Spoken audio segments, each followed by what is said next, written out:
Anyway, to weigh in the situation, I want to bring to the show Yousef Alshammari, CEO at C Markets. Good morning, Yousef. Thank you so much for joining us. Hello, Alexandra. Thanks a lot for having me. Well, Yousef, it's pretty interesting situation when it comes to the crude oil market. How would you explain the dynamics in the past trading session when it comes from Monday to Tuesday? Well, as we've seen, has been a surprising situation when the announcement of the United States president testing positive for COVID-19 over the last week. And so we had a major decline in prices by about 7.5%. For almost both Brent and WTI, and today, actually, surprisingly, the prices are back to where they are.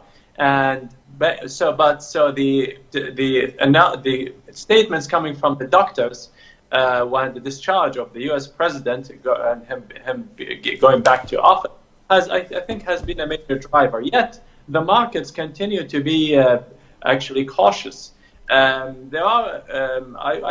very happy about the fundamentals in terms of demand growth in the United States. Currently, we see stocks, commercial stocks, below 500 million barrels, and to me, this is it's like in line with our scenarios that we have predicted back in May. Yet, the gasoline demand is just 1 million barrels below its pre-crisis levels. And I believe if the COVID-19 does not undergo a second wave, we will improve demand restoration, especially in the United States. Yet, and we are also on a very period in the U.S. where there's elections, and we don't know who's going to be the Democratic Party or if Joe Biden wins, and this is certainly something that may drive the market, the crude oil price. But Joe Biden, as one would know, is president promoting energy.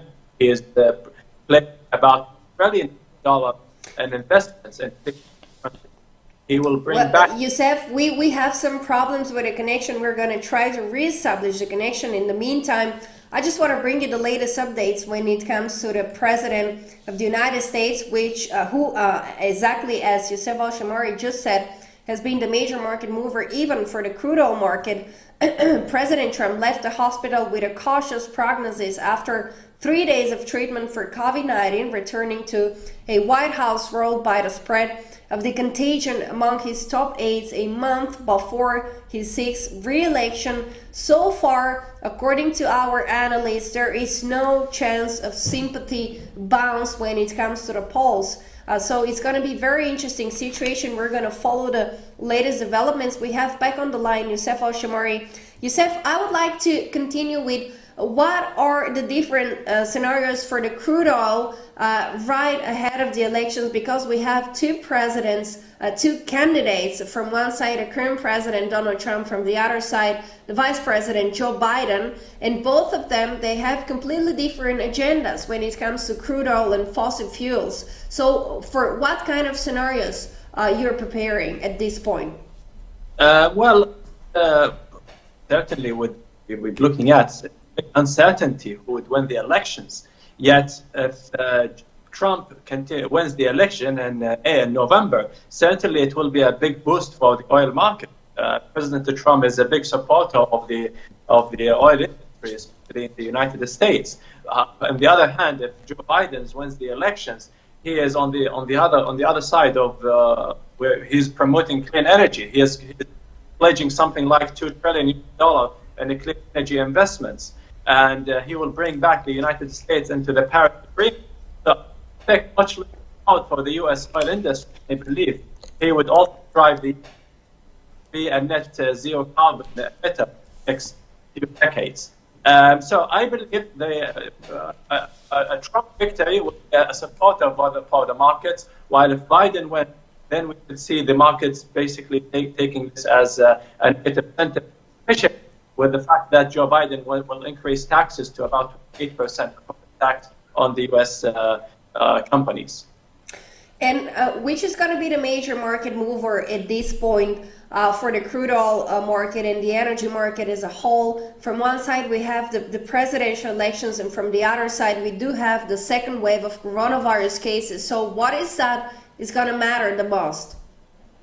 Well, I believe a second wave is currently weighing more on the markets compared to the elections. Look at just the recovery that we've seen over the past few days.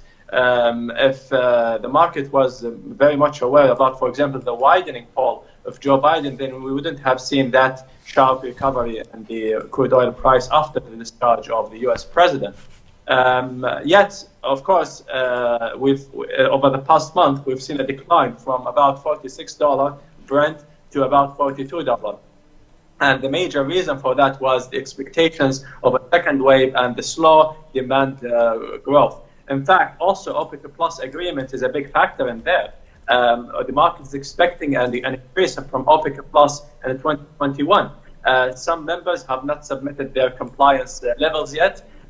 There's been a return in the Libyan supplies by about 300 barrels a day, and that's what has actually limited the rise in the crude oil price, bringing it back to about $42 Brent during September.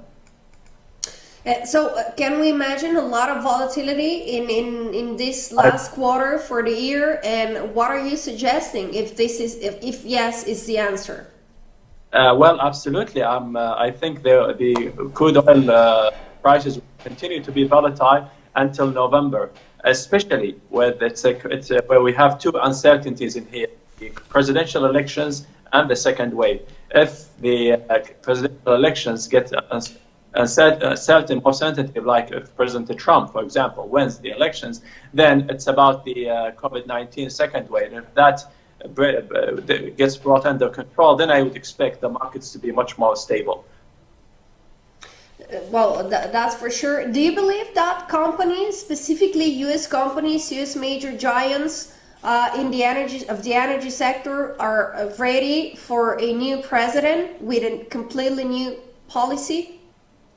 I don't think so, because that means oil companies will have to readapt their business models. And we've seen the only company which had taken serious steps towards switching away from fossil fuels is actually BP.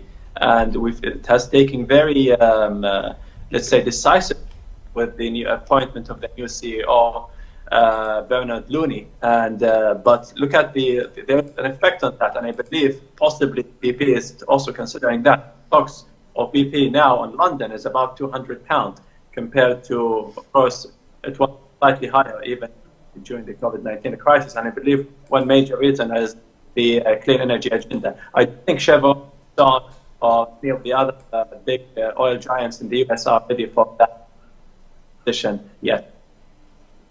Let me ask you one final question. What is the impact so far on the crude oil market of the Norway strike? We do see limited impact. Can we imagine, how can I say, more concerns if these strikes would continue in the long run? Well, the Norwegian strike is currently, as far as I know, the latest news, 6 oil fields were shut.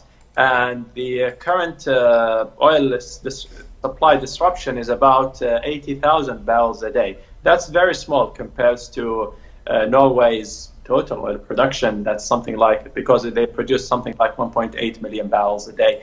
But the risk in here is that if the strike continues for, let's say, a month or 2 months or so, and that's highly unlikely, and if more fields are included in the strike by having more workers, for example, in the new Johan Sverdrup field, that produces something like 500,000 of the crude oil a day.